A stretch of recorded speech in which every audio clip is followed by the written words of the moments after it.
This is Osama bin Laden, the man who hijacked American airplanes and crashed them into one of America's most important buildings, the Twin Towers.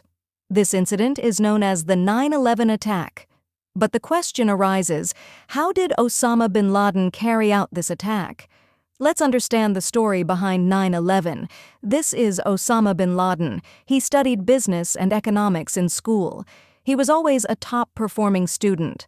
Later, he earned a degree in civil engineering and became an engineer.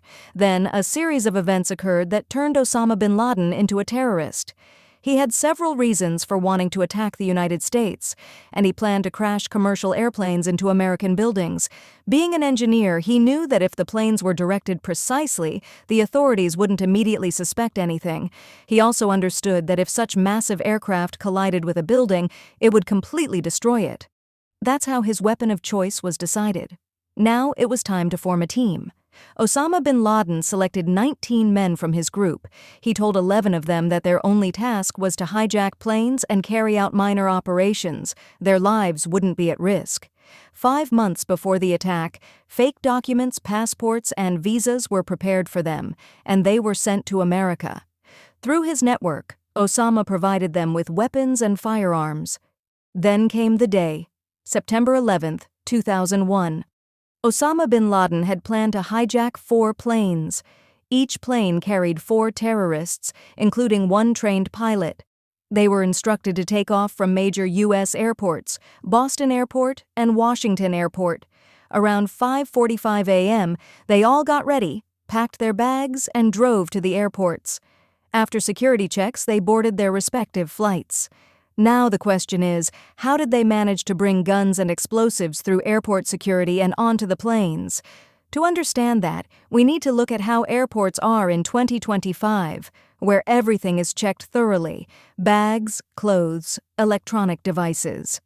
But that attack happened in 2001, when airport security wasn't so strict or advanced. Flying back then was almost as easy as boarding a train. That's why none of Osama's associates were caught during security checks. As mentioned, the first hijacked plane belonged to American Airlines. It carried 5 terrorists, including one pilot. As soon as the plane took off, they injured passengers and created chaos on board. Then their pilot took control from the real pilots. That pilot's name was Mohammed Atta, a 33-year-old man from Egypt. He turned the plane toward the World Trade Center, one of America's most important buildings. Thousands of people worked there daily, especially those involved in the stock market. Destroying that building meant causing massive economic damage to the United States. The World Trade Center consisted of 2 towers, North Tower, South Tower.